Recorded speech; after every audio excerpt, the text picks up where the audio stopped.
Welcome to the league-winning edition of the LFC Delaware Podcast. This week we're joined by Kerry. Very excited to have her on. She's going to talk to us about a lot of interesting things, including Klopp hugs. Charlie, hold that thought. As usual, we're going to go and do some public service announcement stuff. So which one are you going to start with, Sean? We're going to talk about our friend Hytham in Chicago last night. I don't know if anybody was able to join other than Charlie and Paul and I, but we had a great time listening to him. He's an amateur DJ, goes by the name of DJ Hytham, Hithumb, on Twitch. And so he sent us a link, and so that was a lot of fun. He was playing all kinds of old school, new school, some Liverpool, songs, the Bobby songs. What other ones did he play? The Van Dyke and Lele. So we probably had too much fun by ourselves last night listening to that. But it was a good time. It was recommended. We'll leave the link on the YouTube channel if anyone wants to follow that through. And Charlie, you're going to talk about buying out the Anfield shop this week. Yep. Is that right? Yeah. I've been trying to be very restrained. I have an obscene number of current Liverpool kits, so I'm really trying to hold off on that. But the Anfield shop has some really good graphic tees. Really some really nice options. There's some of the Champions gear too there. I was really just stocking up on more Liverpool advertising on t-shirts and so on. Definitely check out the Anfield shop. And August 1st is the release of the new Nike kit, which I personally cannot wait for because I'll probably buy 4 in the first week at that point. But anyway, suitably patched up, right? I'll try to hold off. No one tell my wife, please. I think I've been rumbled because this morning my wife said to me, "When was the last day you wore non-Liverpool stuff?" I didn't have a good answer. No. So we also wanted to just drop a note about the Anfield Wrap and the podcast competition that they want to win. Yes. Address for this we can probably put in the comments as well, but it's britishpodcastawards.com/vote. So you have to vote for the lads at Anfield Wrap so that they can beat the BBC once and for all. And they probably are putting out a lot of good stuff right now. I just haven't had time to listen, but definitely check them out. Subscribe or buy tokens. But couple of things I would say is they were very happy for you to use any email. So if you have more than one email, feel free to exercise your voting rights. It would seem very appropriate in the year after we came second for them to come first this year after finishing second in the podcast awards as well. And my favorite show they did this week was the Ring Around show. So this was the night of the City game. And we could probably get into talking about this later. But one of the guys said this awesome phrase, which said, "Now, how did the league go from being our bread and butter," which was a Shankly phrase about winning the league was bread and butter, to being our holy grail? I thought that perfectly summed up about 30 years worth of whatever we've been through. Yeah. Anfield Wrap. So, Kerry, thank you so much for joining us today. We are excited to hear your story because we have a lot of guests on that we met before. We kind of know like how they became Liverpool fans or where it all started. So we're excited to find out your story of how you became a big Liverpool fan. Yeah, thanks for having me on, guys. It's really nice to virtually meet all of you. Mm-hmm. So I've been supporting Liverpool for 20 years. So it might not have been a 30-year wait for me, but 20 years is still a long time. So I'm definitely having a really good couple of days, of course. So I started supporting 20 years ago. What happened was, so I'm a huge traveler now, but back then I was in high school and my dad and my mom and dad were actually living overseas. And so when I went over, my dad was living in Northern Ireland, which is kind of random, especially back then. Nobody really went to even visit there. But I traveled all over the UK. And I had a friend that was a really big, hardcore Liverpool supporter that I met over there. And so he introduced me to the club, but I wasn't really sold on supporting Liverpool yet, although I was a huge Michael Owen fan at the time from watching him during the France 98 World Cup. And so I spent some time traveling around, and when I actually went to the city, I loved it. I just thought it was fantastic. It didn't feel like England. It just felt so unique and different, and I loved that aspect of it. I just thought the culture was just incredible, and with all those factors involved, I was like, that's it. I'm supporting the club. I love Michael Owen. Not so much anymore, but I'm not going to comment on that.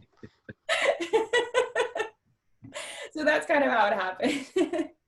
Awesome. So apart from Michael Owen, what are the still celebrated players were you a big fan of? So Steven Gerrard. Right answer. Can't go wrong with that. Yeah, safer option. Yeah. So I loved Stevie G back then too. I mean, who didn't? Who doesn't now? But and then Robbie Fowler was still a part of the team, although most of his glory days were over by then. But I had heard all the stories from the local supporters about, you know, how he got the nickname as God. Yeah. So there's some better choices, we think. Although I've noticed, I don't know if you saw, that Michael Owen was one of the ex-players that they had at Anfield yesterday on the Premier League show. So he's trying as hard as he can to re-identify solely as a Liverpool guy. But it's a bit of a sensitive subject with certain members of this panel. So let's move on from Michael. And if you're listening, Michael, we appreciate what you did for Liverpool. Let's leave it there. We briefly, before we started recording, about you being in Notre Dame last summer when the team was visiting. Tell us a little bit about that, and then Charlie can ask all he wants about Jurgen.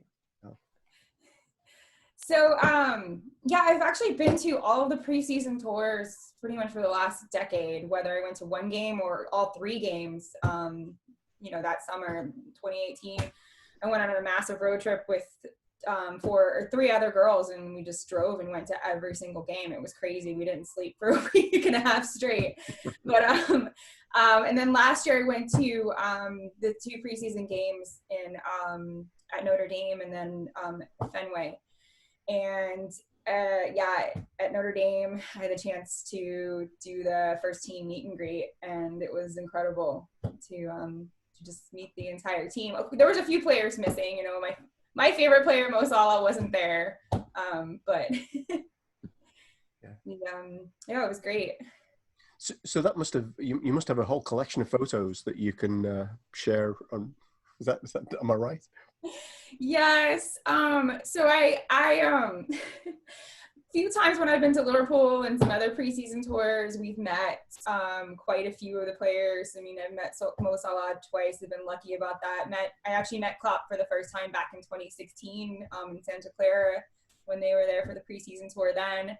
I travel with a group of girls mostly who we will wait outside of the team hotel, wait for that bus to come. And we wait for them and we meet them, and we've done pretty good, to the point where Mo Salah said "you" again. Okay. That's a claim to fame in my book. Yeah, you either know that like you've arrived then, or you're like, okay, maybe it's time to back off a bit. Who is your favorite player, Kerry? Is it Van Dijk? So, well, I mean, because I just showed you guys a Van Dijk shirt from the Anfield shop. Yeah. Love buying the player shirts from there. My favorite player actually is Mo Salah. I've got his name in the back. I'm a huge traveler, and Egypt has been my favorite country that I've ever been to. So when we signed him, I was really excited. I was like, we've got an Egyptian. I believe in Klopp. He is not a Chelsea reject. Like, maybe he was there, but like, that's not what I'm going to claim him to be. And I know what Klopp can do. And so I was excited. I got his name in the back of my shirt before he even became the star for us. Wow. Nice. Yeah. So he's been my favorite since day one. But then Alisson Becker, we've got the goalkeeper. He's my number 2. He's not bad. Yeah. I mean, it's hard to make a bad choice right now in the present team. It's not like, oh, they're all super nice except for that one a-hole. I don't like that guy. For some of us. Well, that was one of the posts going on Facebook recently was nominate your top 5. That's almost more difficult than nominating your current favorite because I'm excluding like 3 or 4 that deserve to be in this top 5. So it's a tough thing to do. That was really hard. I left out Trent and I didn't realize it until somebody else posted it. I was like, oh God, I should have Trent. But that's a glaring omission, Sean. He's my number 1, so that was glaring to me. It was a glaring omission for me too. I was disappointed with myself. I think you're both foolish being drawn into that. Now, Kerry, I understand in 2016 you fulfilled my lifelong dream for yourself. Yes, that's my my Facebook profile picture. I actually just changed it again for his birthday. I got lucky and got into this exclusive event in Santa Clara when the team was on the preseason tour. And Klopp was there. And they said that he may or may not be there, and he showed up. And I turn around, and there he is, even taller than I expected, or I don't know. I was just shocked. I was like, he really is that tall? Because, everyone says he is or thinks that he is, and then you see him in person, and it's like, okay, he really is that tall. Yeah. And just demanding, because, or I should say commanding, because, he's so, loud and outgoing, and just the attention's on him. Not just because he's Klopp, but just, he's really that animated and that funny of a guy. And we had a chance to give him get a Klopp hug from him, and I've got a nice photo of it. That's interesting because we had we were fortunate enough to have, I don't know if you know Simon Hughes, he's a writer, Liverpool writer on, and that's almost exactly what I remember him saying at the first press conference, is that his presence sort of just overtook the room as soon as he walked in. Yeah. And I feel like even it's before not it's just, been years. I feel like it's not just because he's Klopp. I mean, that is part of it, but he's just that kind of a guy. He's probably been like that his whole life, I'm sure. I mean, that's why people love him, is he's really that animated, that funny, that outgoing. And he made some joke because I was actually wearing a Klopp scarf that I got from one of the stalls outside of Anfield right before one of the games. And it says Jurgen Klopp on it and had, a graphic of him. And he looked at it. I can show you guys the photo after this. He grabbed, and I have a photo of him holding my scarf and looking at it and saying, that is not me, and making all these jokes. Well, that's such a funny guy. To see Roger Bennett, who's a lifelong Everton supporter, to see his reaction when he gets a Klopp hug, it told me that it probably is everything I dream of, and my life will not be complete until I get a Klopp hug. So if you got any ins for me, Kerry, I'll do anything. You could just join crash our girls trip at one point. I look great in drag. We'll show you the ropes and what we do. That'd be awesome. No, it wouldn't. Before we return to the magnificent team and their achievements, I'll probably say a little bit more about Jurgen. Tell us a bit about the traveling that you've done, because it sounds like you have visited more supporters clubs than I've actually ever heard of. It was pretty impressive, Yeah. Honestly, because I've been traveling full time for 3 years. I sold everything and decided to be a digital nomad for 3 years. I was going to do that for longer, but then COVID happened. And as a Liverpool supporter, I decided, since I'm solo traveling around the world, I should visit supporters groups and watch games. And it was the best idea I ever had, because number one, like, you get to understand the local culture better that way. Because I mean, it's not just that I'm meeting tour guides, you know, or getting the whole touristy experience.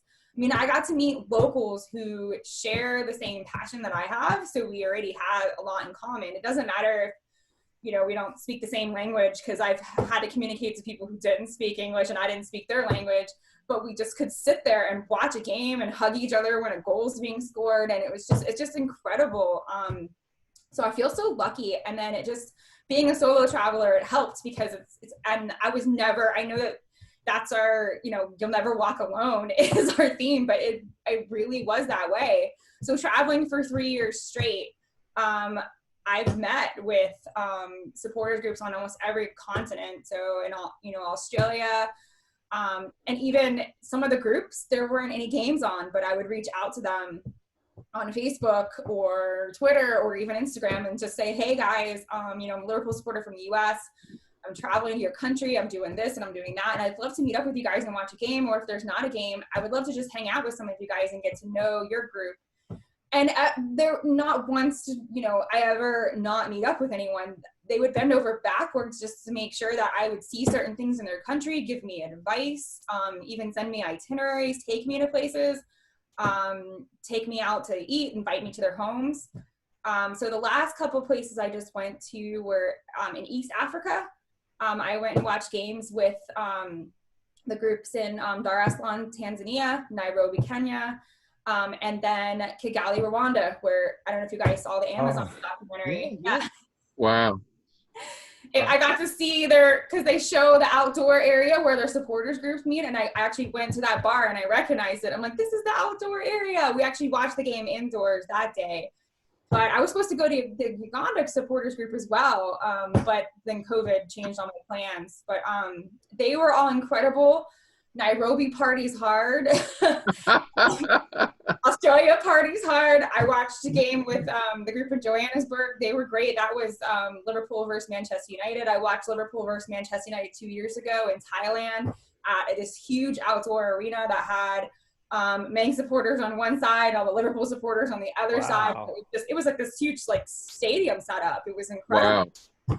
And and then groups in Latin America. So when I decided to go to El Salvador, Guatemala, Nicaragua, Mexico City, I was like, all right, let's see if there's Liverpool groups here. None of them were official, but I found groups in every single country. And they were so welcoming, so nice, hung out with me even before and after the match. The Guatemala group's actually official now. Because, they wanted to apply to become official, so I kind of helped them out with that. But yeah, it's honestly been so incredible. And I might be biased, but I truly feel that, you know, that we have the best supporters in the world. It's just that I literally feel like I have friends and family in so many different countries now. Yeah. I think one of the things that actually about the lockdown, it does feel like the clubs themselves have worked like really hard to connect the groups together where they weren't naturally, I think, connected together before, which I think is really awesome. Wow. So maybe you should. So I'm thinking a couple of things. One is maybe you should publish a guide to kind of the different supporters clubs. You know, maybe those to avoid because they party too hard, and those to because that wouldn't be Charlie's criteria. We know that, right? Some sort of rating scale about how many hours of sleep you need after the match or something like that. Yeah, some groups party more than others because, you know, in Cairo, they didn't drink. Yeah. But when I went to Lebanon, they party hard. Lebanon is known to be such a party country, and they showed me what that's all about, which, you know, I've been surprised. I posted some videos and some photos. There was not even a game on. This was last summer in July when I was there. And they were taking me out, and we were partying hard. And I was like, and then Australia, I would say, like, They party hard too. But I mean, a lot of the groups do, because even in the U.S., I've been to several of the groups in the U.S. LA, I think they party the hardest. Really? Yes. Wow. Wow. Going, given the time of some of those. Australia is especially difficult with the timing of most games. Yeah. I tell you, they've got to be committed. You know, the Champions League final in Madrid, I think it was 4 a.m. It began. Yeah. Yeah. Have you been to Houston? I didn't get there, but I was like messaging the guys, like trying to get there when I traveled there, and I had the impression that they were pretty crazy just from some of the stuff I saw online. But I don't know. Yeah, I haven't been there. I've been to Miami, Palm Beaches, Orlando. I'm one of the co-founders for the LFC Orlando group, actually, before I started traveling, of course. And then the New York Copites, the Carriers Bar. Been up there, and then of course LA, Sacramento. They're great. Atlanta, they're great. South Carolina, they party hard too. So, Kerry, when you do like your blog, is it about the travel mostly, or do you write about like these Liverpool experiences with that? so that's a great question. So I started my blog a couple of years ago, and it was mostly just travel. But right now, with the COVID situation, I've had more time to start working on like revamping my website. And so what I'm doing now is I'm combining more Liverpool and travel stuff. I'm actually writing blog posts about like what the stadium tour is like, where to stay if you go over to Liverpool in the city, because so many people want to travel over there. And there's really no one out there that kind of puts information about how to plan your own trip if you want to go as a supporter. And so like even how to get, tickets through your supporters group. So I was going to kind of, I'm writing some guides on that, but I'm also starting to do a whole section on my blog, writing up a piece about every supporters group that I visit. Yeah. And then I want to start, when COVID's over, I want to start a video channel, because I want to show what some of these groups are like, because they're just amazing. And it's really cool to see the local culture and to get that experience. And then like when I was in Nairobi, I happened to be there during their annual their annual supporters group party, and they invited me, and I had all their local food at this big outdoor place, and they were so much fun. They were like, I walked up and they're like, Kerry, hi, nice to finally meet you. And it's like, as if I've known them, for years, but that's the Liverpool way. And I want to show this, through video. So I did start capturing video when I was in, some of the last few places I've been to. I just need to edit it. And I got sidetracked a bit because everything got shut down, but I plan to pick that back up, and I really, really want to show what the supporter group base is like around the world. Sounds awesome. Does, yeah. So where can you find the stuff that you've already got out there? What's that? So I have a website. It's kerrysomewhere.com. So Kerry and then somewhere.com. But I post a lot of photos and videos on Instagram and Twitter and on Facebook as well, and it's all Kerry Somewhere. Okay, awesome.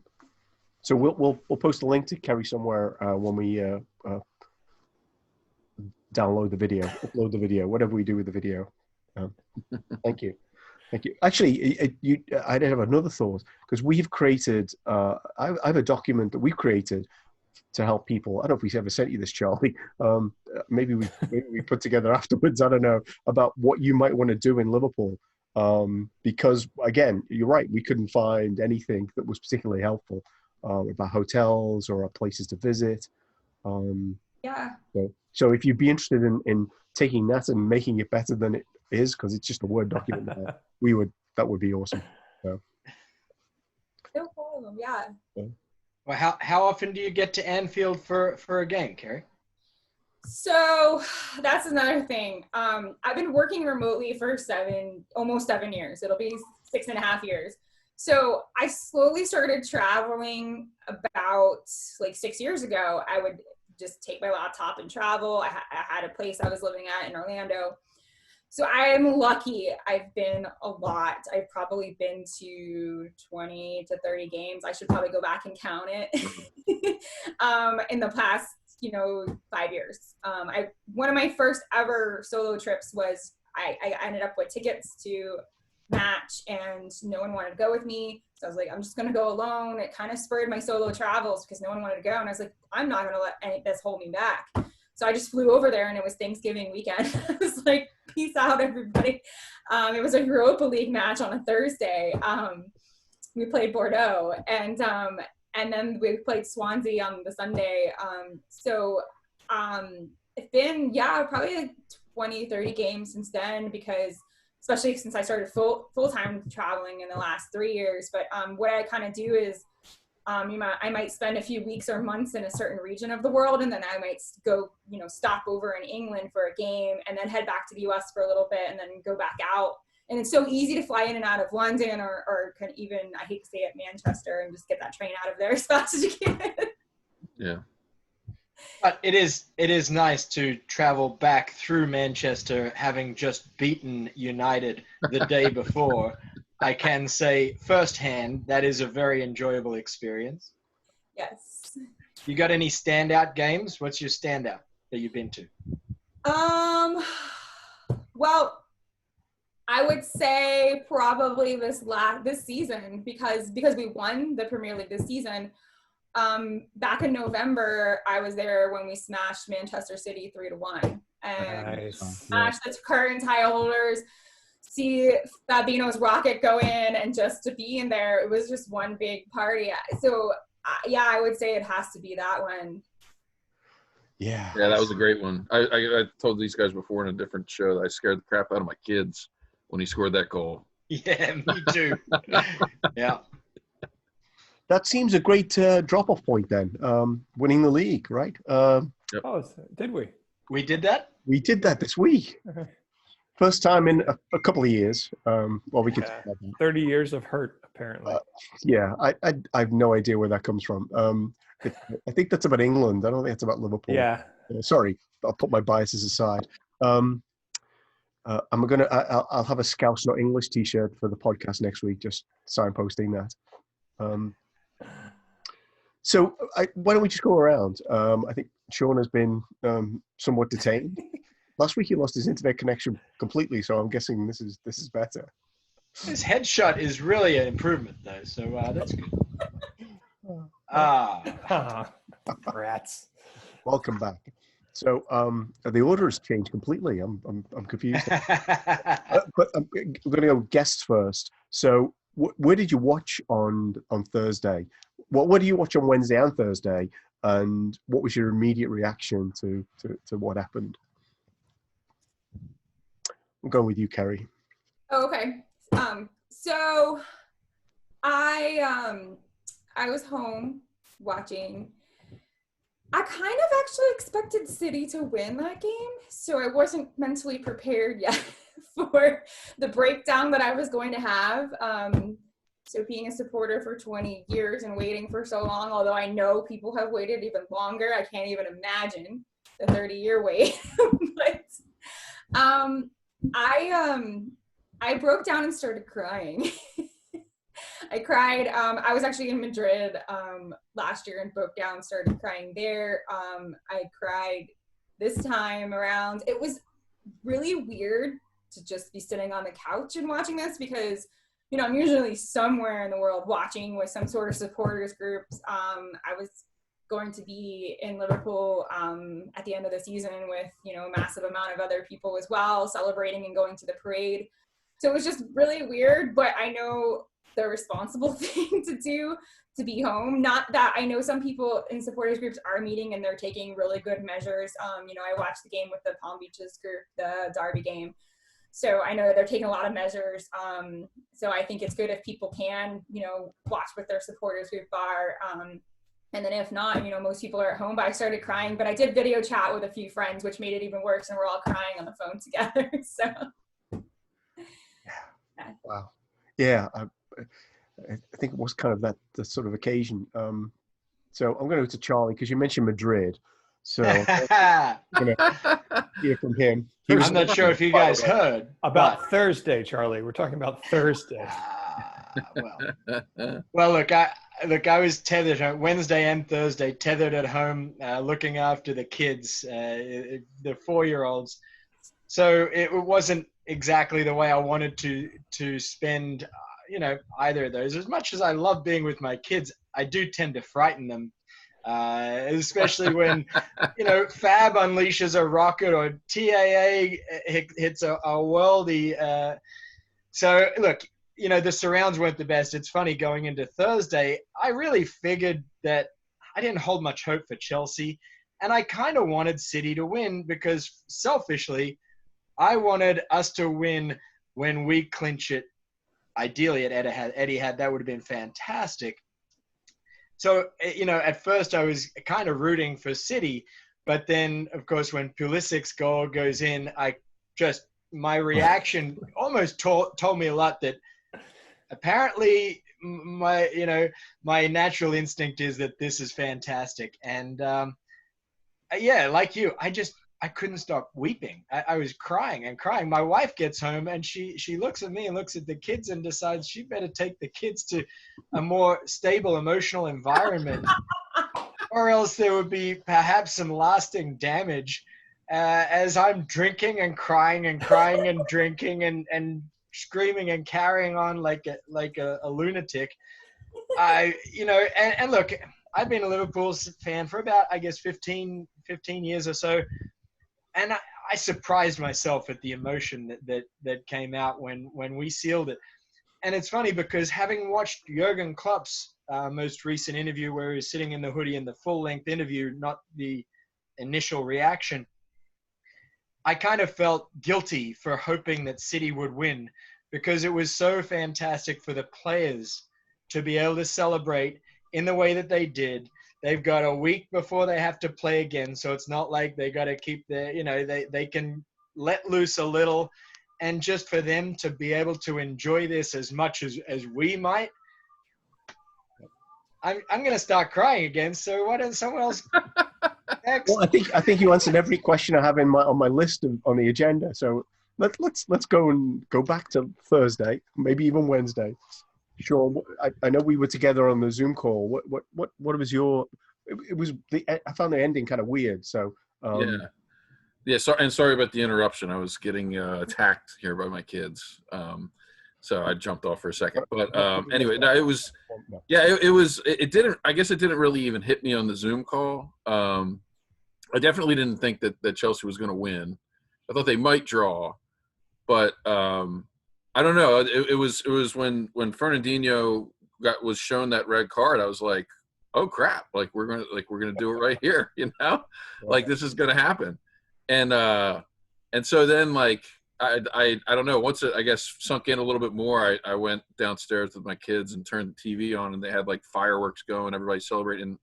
I popped open a beer and just started drinking and did a little dance party with my kids. Played some music. It was we had a little party here, but I don't know. I feel like it still hasn't even entirely sunk in. Like the Champions League win last year. I think I said this to you before, Paul. Like for me, it didn't. I don't think it totally set in until we did the New York trip, and you just kind of felt different, because. You were just around all the other supporters, and so I think it'll probably take a while for it to totally set in. They'll have like the trophy presentation and all that stuff, but it was feeling good. It was fun. Hytham's party last night was fun. Yeah, that was excellent. Yeah. Tim, again, we were on the same Zoom call. We were on the same Zoom. I watched Wednesday's game at the Larimer. Quick plug. I still haven't gotten sponsored, but I've tried real hard. You should.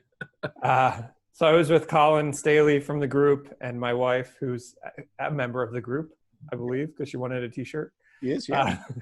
So that was a great game. Like that was the experience you like to have, like scoring good goals and just being all in it. I'm with Kerry. I had no faith that Thursday would be anything. I got home from work at 2 and my wife said, "Are you going to Larimer or to Rooney's to watch this?" And I was like, "No, this will be over by the half and then I can go out and mow the lawn. It'll be fine." And then Tom suggested on the Facebook group, he was like, "Are we going to do a Zoom?" And I said, "Sure, I'll jump on the Zoom." and just, yeah, unfolding. But it was strange. I think that's the word that I came up with, because the final whistle blew and it was like, well, all right. Guess we won. There it is. Yeah. There it is. We did it. Yeah. And so I wasn't really sure what to do. So I cracked open a beer and I was like, I guess I'm not going to mow the lawn right away. But as I started to watch, like, the videos just started like popping up onto YouTube of like the one that's my favorite so far is Trent is trying to do a serious interview, and Robbo and Ox come up behind him and they're clearly like 5 or 6 beers in already, just kind of like screwing with him and like blowing in his ear and stuff. And the more those videos rolled out, I was like, oh yeah, this is happening. Yeah. And I posted a thing on Facebook. I said, while I was out driving my tractor around in circles, I was just listening to some random music. And the one line in the one song I was listening to was "After Night Came Sun." And like from hearing "You'll Never Walk Alone" a little bit earlier, and there's a golden sky, it all like literally just hit me. And I had to stop in the middle of my lawn and just had like this moment where I'm like, Yeah. it settled it back down and finished. But I feel like that's the way it's going to be, since there is no big parade or anything like that. It's going to be these little moments. And I think I shared with the group earlier today, I was watching the Villa game and they mentioned something about when Wolves played the champions. And I was like, I didn't think they did well against City this year. And then I realized they're talking about Liverpool. Yeah. Liverpool are the champions. We're the champions. And City now you have to refer to as the former champions. So those little moments are what I'm looking forward to as this becomes more and more real. Frankly, I'm a bit pissed off they haven't taken those blue ribbons off yet, but apparently they don't do that till the very end of the season. That's ridiculous. I don't want to see a blue ribbon on that trophy for at least, well, let's say 24 months. Yeah. Longer. Yeah, well. Yeah. It was just one thing I wanted to add. I had the same experience as you. It was weird because I had no expectation that Chelsea were going to win. And you heard me talking when I was watching the game about how I don't think Kepa's very good. I don't think Chelsea's defense is very good. And clearly City's attack isn't bad. It was like, it felt like, oh, this is going to end well. So for it to end, it was the weirdest thing. Was my like biggest memory was of being in Rooney's for Kerry's benefit. That's our bar. At the end of the 2014 season when we played Palace, and there was just myself, Frank McGurk, and Josh, and it was the end up being 3-3, and that was really the end of the 2013-14 title run. And I don't know if you could see it on the call, but I had tears in my eyes because that was really the abiding memory of like how far away that seemed, but at that time how far away it seemed our ability to even compete again for this trophy. And for those of you who know, Josh is no longer with us, so that was a particularly poignant moment. Yeah. And it was so just Frank actually posted the same thought on Facebook about 2 hours after the game, which again, played into my kind of emotional state. Mm-hmm. Yeah. Well, then we'll definitely hang the Doubters, Believers, Champions banner at Rooney's then. Yeah. That would be awesome. That would be awesome. Yeah. I've moved forward a little bit since then and a few thoughts that I have, and then we'll do a once around of kind of other things from this week, and then we'll wrap it up. But my whole sense of the 30 years is kind of a bit strange because I one thing I read this week was we won 14 trophies in that 30 years. Yeah. It sort of says, well, okay. I don't remember. I remember us winning the league in like 84. I have no recollection of us winning in 1990 because I think we won 13 trophies in 13 titles in 20 years. So it became like really ordinary. And I've been chastising myself for a couple of days now for not being able to remember them winning in 1990 because that's just what they did. You were used to the bread and butter. That's all. Right. It was bread and butter. It wasn't Holy Grail. But I think it's been 15 years, the real search. Because I think going back and winning the Champions League and number 5 and winning it all was so huge that actually that did away with whatever 15 years went before. But it's been the 15 years since then where, you know, it became longer since we'd won the Premier League. Stop doing that. The league title than the gap between the European Cups. I think that really is. So it's been 15 years, but it's been a long time. Now back to the 1990, and I was reticent to really talk much about this. Are you guys aware of the Grobbelaar curse on the goals at Anfield? Oh yeah. Right, so, I saw that last season. Oh, with something about the post, right?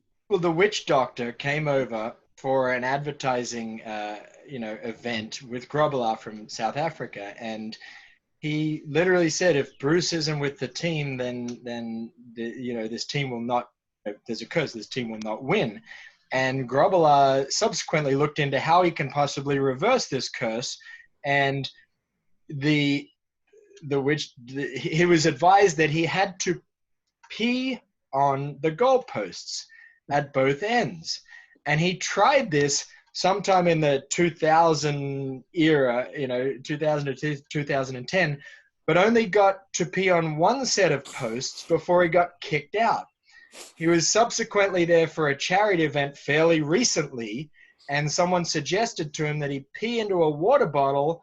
So then at that point, he just had to squirt the water onto the other set of posts. And that was done fairly recently to lift the curse.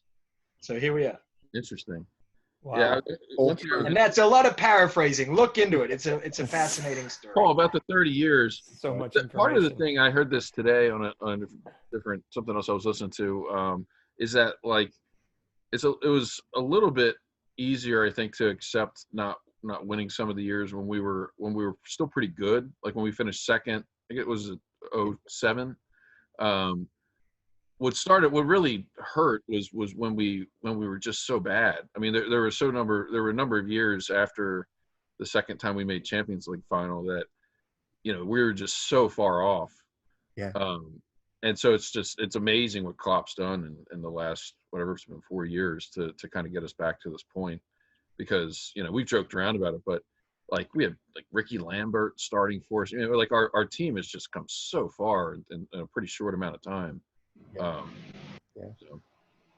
There's so much to be said, but I read a piece this week actually which talked about the 30 years, and it said for a long time Liverpool was saying, oh, they need just another piece in the puzzle, and they'd sign Stan Collymore or going back a bit, and it's like, oh, it's the piece in the puzzle. Well, that seems to have been the trend, is that every time we get close, we then take a couple of steps back, where when Klopp arrived, it's almost like his goal wasn't to win the league title. It was to get the club to a point where they're going to be consistently strong and competitive, which in itself would bring us the ability of winning the league title for successive years rather than just that. But I think it's really, you can't underestimate. So they went through this phase of last piece in the puzzle, but in like around 2010, there was no last piece in the puzzle. The team wasn't great. There was no money. And they almost went bankrupt, basically. And so even the progression before Klopp came under FSG to some level of stability was big from where they'd been in the 2010s. And clearly this is... I'm going to close things now. We're going to go once around and ask for your favorite thought from the week. Champions of England, champions Europe, champions the world. Pick your topic. I'm going to start with Charlie because I know he's going to be short. I got a couple. Already breaking the rules. Okay. Has nothing to do with the title or anything. One thing that really struck me this week is that apparently Liverpool spent the most on agents' fees in the last 12 months than any other Premier League club, despite their only significant signing being a $7.5 million outlay on Minamino, which just leads to me to believe I have no idea how agents' fees work at all. Yeah. That's what struck me. Good one. That's very concise. They might get a cut of the wages or something. Is that it? I don't know. I guess. I thought it was all about transfers. But anyway, Like sorry. Look, I know everyone else will be talking about the win, so I just wanted to throw a curveball in there. Nice curveball. Tim, I'm going to go to Kerry last because she's our guest. Tim. Is that how it works? So for me, the picture going around social media that Stevie G posted of him putting the captain's band on Jordan's arm, that for me was just like, well, that's great. Mm-hmm. And just like what a captain Jordan's been, especially this season, but really during his whole run. And I just wanted to, on the off chance that somehow we can get an audience with Peter Moore, that there's still 7 games left and all Stevie needs is 5 to get a medal this year. So if you can like just throw him a little bit of a contract, just get him in there, 5 minutes each match. That's all. Okay. That's a good thought. I thought we'd missed our window. That's great. Yeah, I would love to see that. Yeah. Sean. So we won the league with 7 games to spare, and so I'm sort of thinking like it's going to be interesting to see how we handle the next 7 games, like how we approach it. Is Klopp how much is he going to rotate? What are we going to do? And there are 2 things that I'll be looking for. One is that I heard, and I didn't double check this, I'm pretty sure no one has ever won the Golden Boot 3 years in a row. So Mo still has a chance to do that. And then the second one is I'm really hoping that we can beat City's points record. But what I didn't know is that apparently the highest points total for any of the top leagues is held by Juventus with 104, and so we technically have a shot at getting that too. So I don't know how much significance that's going to hold for Klopp. Yeah. Maybe the points, but so those are a couple other things to look forward to. But my guess is beating City will be the most important thing. Oh yeah, well, yeah, of course. Yeah. So Kerry, what one takeaway from this week? What would it be? I bought this shirt. We're gonna bring up the Anfield shop again, which you guys have probably seen. Oh, totally. Football without Klopp is nothing. Like, I don't know if you guys have seen that. Like, football without Origi is nothing. Like, you have all the players. I bought the Klopp one just recently before we even, officially won the league. But I mean, he's just the man. I mean, supporting the club for 20 years. There's been, you guys know, like there's been some years that were just so difficult as a supporter, but we're diehards, we pulled through and we had hope. Yeah. And even in early days with Klopp, when we weren't winning anything and all of our rival supporters were just laughing in our faces because we would make it to finals and not win. But we were doing things with Klopp without his entire squad that he had built up himself, because he had come into the club and did so much just with what he had, the players that he had, and those exciting games where, we beat Norwich and his glasses were it's just those moments where our rivals made fun of us and mocked us, and for, the heartbreaking Europa League finals, Champions League final, when Mo Salah got injured, I mean, I was just in tears, but I never gave up hope. Even those years when when we first had Klopp and we weren't winning anything yet, most of us knew. There's a few on Twitter that I blocked, but most of us knew, it was still a joy to watch. And it's not even that much time how much he's won for us. Like, it's just incredible how much we've won in such a short amount of time and how much he's transformed this club. If you look at this team, every starting player is solid. And when's the last time we could say that? It's just like, I keep saying that, but that's my biggest takeaway is he is the man.